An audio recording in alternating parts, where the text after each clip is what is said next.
England గడ్డపై team India senior జట్టు విఫలమవుతుంటే అదే ఇంగ్లాండ్ గడ్డపై 14 ఏళ్ల భారత యువ చెచ్చరపిడుగు వైభవ్ సూర్యవంశీ వరుస మ్యాచ్లో దుమ్ములేపుతూ సరికొత్త సెన్సేషన్గా మారాడు.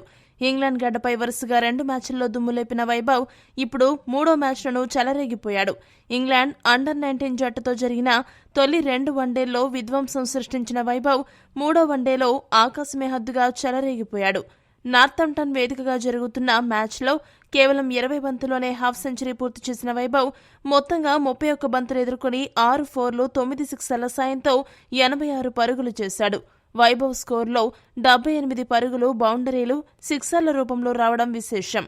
వైభవ్ ధాటికి భారత్ 8 ఓవర్లలో 111 పరుగులు చేసింది. వర్షం కారణంగా 40 ఓవర్లకు కుదించిన ఈ మ్యాచ్లో తొలుత బ్యాటింగ్ చేసిన ఇంగ్లాండ్ జట్టు 6 వికెట్ల నష్టానికి 268 పరుగులు చేసింది. ఈ భారీ లక్ష్య ఛేదనకు దిగిన భారత్కు అదిరిపోయే ఆరంభం లభించింది. వైభవ్ విధ్వంసం దాటికి 10 ఓవర్లలో 3 వికెట్లు కోల్పోయి 123 పరుగులు చేసింది. ఈ సిరీస్లో తొలి మ్యాచ్లో 19 బంతుల్లో 3 ఫోర్లు 5 సిక్సర్ల సాయంతో 48 పరుగులు చేసిన వైభవ్ రెండో వన్డేలో 34 బంతులతో 5 ఫోర్లు 3 సిక్సర్ల సాయంతో 45 పరుగులు చేశాడు. ఆయుష్ మాత్రే విషయానికి వస్తే ఇతను వరుసగా 2 మ్యాచ్ల్లో విఫలమయ్యాడు. తొలి వన్డేలో 21 పరుగులు చేసిన మాత్రే రెండో వన్డేలో గోల్డెన్ డకౌట్ అయ్యాడు. దీంతో అతన్ని జట్టు నుండి తప్పించారు.